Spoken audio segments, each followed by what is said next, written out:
marriages, the family plays 80% role, and the church or the clergy plays 20% role.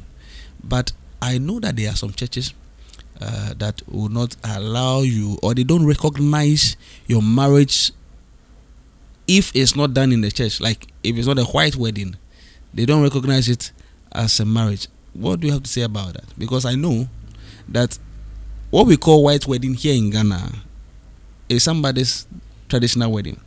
So why are pastors not allowing people to do the traditional wedding, and they're not recognizing that, but they want people to do the white wedding or something? But we are not white, we are blacks. Right. So forcing a black to do white is out of context. But let's go straight to settle this thing. I keep saying that the marriage is not your uncle's idea, it's not your pastor's idea, it's God's idea. And so if we are going to marriage, you must follow the laid down patterns. Follow the laid down patterns. I've not seen anywhere in the Bible that marriage is being done in the church. Okay. All the time, even from the Old Testament, you will see that they will carry things from this family, go and meet another person, fulfill another family, fulfill the requirement, and marriage is instituted. Right. All right. So I did not see anywhere in Scripture, even where Jesus attended a wedding in John chapter 2, they never spoke that was the wedding. That was the real marriage. They spoke about a ceremony called a wedding. Right. So if I understand marriage very well, what happens? There are 3 types of marriage, and I want to share this because of where we are going to. Right. We have the traditional marriage. Okay. That's the customary marriage. Let's do Right. the customary marriage. Then we have the court marriage, and we have the the wedding. What happens is that when you are going to do the court marriage, the court marriage does not stand alone. It stands on the traditional marriage. Okay, that's the customary marriage. Yes, Right. When we are going to do the white marriage or the wedding itself, I've not seen anywhere as a clergy where the people did not marry traditionally or customary, and we are doing wedding for them. It's not done. Right. So what is that not supposed to be 2 different wedding ceremonies? If we are agreeing that the white wedding, I will go to that. Okay. I will get to that. So here it means that the wedding doesn't stand except the foundation of customary marriage. So what's the need? So the court doesn't agree with the law marriage if the customary is not done. So it means the 2 are hanging on one. Okay. So if this burden is hanging on the foundation, tell me that the burden and the foundation, which is more important? The foundation. That's it. Right. That's it. If you don't attend primary school, there's no way you can be enrolled into GSS. It's not. Exactly. So we follow the laid down procedures. So the customary marriage is the real marriage. Right, the customary marriage, the real marriage. So I think we should establish this, because I think that people are also, as it were, getting to the point where they feel like, if I don't do white wedding, then I have not done my marriage ceremony. I think that we should be able to educate people to know that your customary marriage, which we call traditional wedding, is enough. You don't necessarily have to do the white wedding before you are recognized, even in the books of the law. Okay, of the state that you are married. My father didn't do wedding. Right. Is he married? He did the customary, right? Yeah, he's married.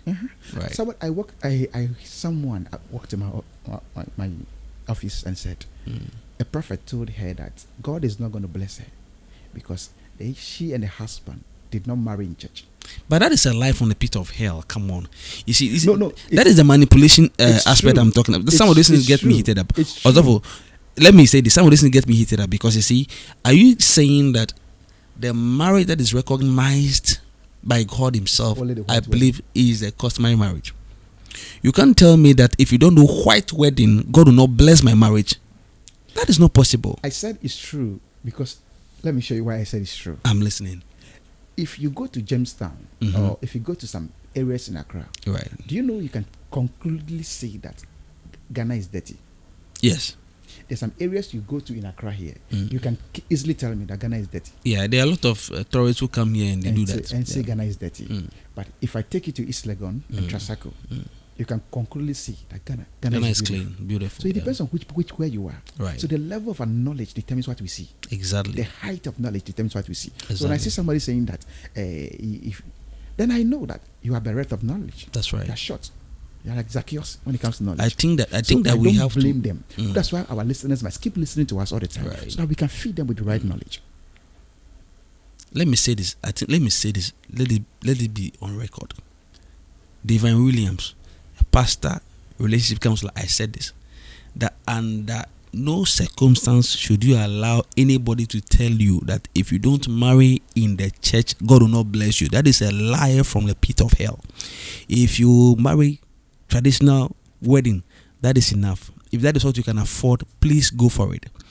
If you want to do the white wedding afterwards, go ahead and do it. But it does not mean that without that, your marriage is not recognized even in heaven. Let's go on. It has become pressure. We are putting pressure on young people whose money should have gone into investing in building a house. Exactly. And they are going to spend 40,000 cedis, 50,000 cedis just to do the white wedding. And that's more expensive than even a traditional wedding. Far. All right. So let me just chip in something. Okay. I will clarify our listeners. See, the real wedding is the traditional marriage or the customary marriage. Right. When this law is fulfilled, I wish I have a series I preach on the steps to a glorious marriage. Okay. So that from this friendship, how you go and how you go. So when you get to let me go through that shortly.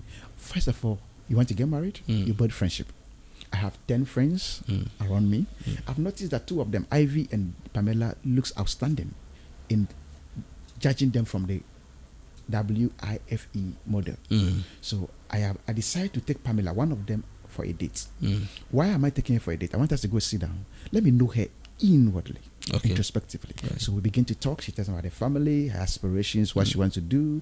If what she says is matching up with mine, and I feel there's compatibility, then I can take the next step to propose to her. Okay. So from friendship we go to dating. Right. From dating we go to proposal. Okay. The proposal ushers us into relationship. Okay. Now a relationship doesn't mean we are going to get married. Because we are now going to study ourselves to see our compatibility and see how possible we can form a family together. So when we spend a year or 2 in a relationship and we feel like, wow, it's going well, we're compatible, everything is fine, then we can proceed to the next stage called the courtship stage. The courtship stage is a stage where we prepare towards marriage. Do you get it? So when we prepare towards marriage and we feel like, okay, at this preparation stage, our parents have endorsed, our clergy has endorsed, and want to go further, then we go to the next stage called the knocking stage. My family, led by the family head, will take a delegation from my family, 3 or 4 people, and go to meet my bride-to-be family. Okay. Then they ask permission that there's a lady I saw that I am interested and have chosen to be my partner. And so the family is officially asking for her hand in marriage. Right.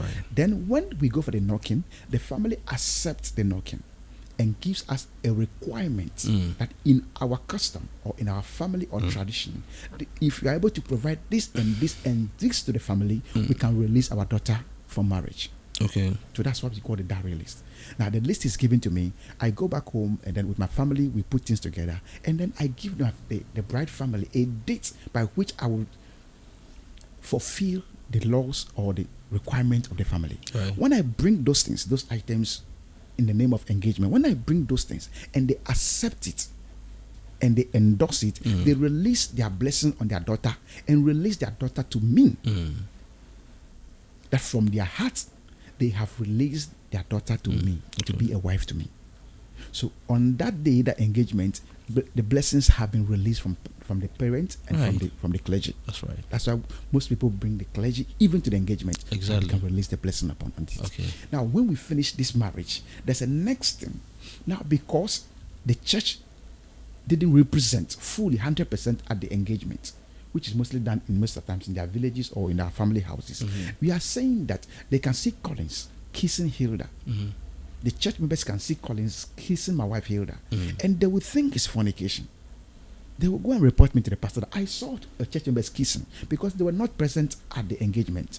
Because the engagement may only have 10% of the church congregation attending. Okay. So on Sunday, I and my wife go to the church and introduce ourselves to the church that we got married yesterday, but unfortunately the whole church couldn't represent. So we have come to officially show ourselves to you that from henceforth, from yesterday, we became couples.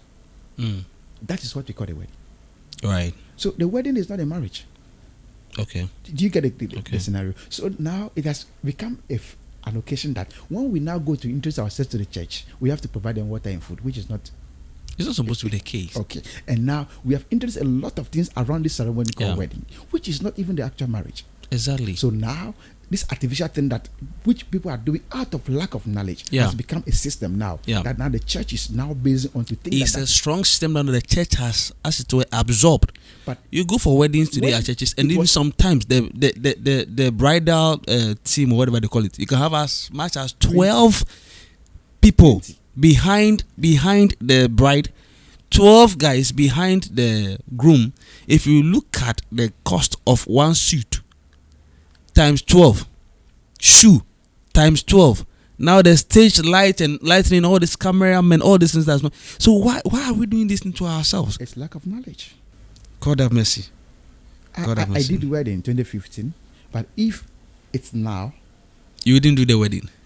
And the young ones, when you advise them, they don't listen because of the euphoria, the feeling. It's become competitive now. It's become so competitive now, and it's becoming a problem. And it's one reason why young men don't marry now, because the expenses involved in getting married in the so-called church, this thing has become a problem. That's true. You getting it? Our parents didn't have the church opportunity, but they're married.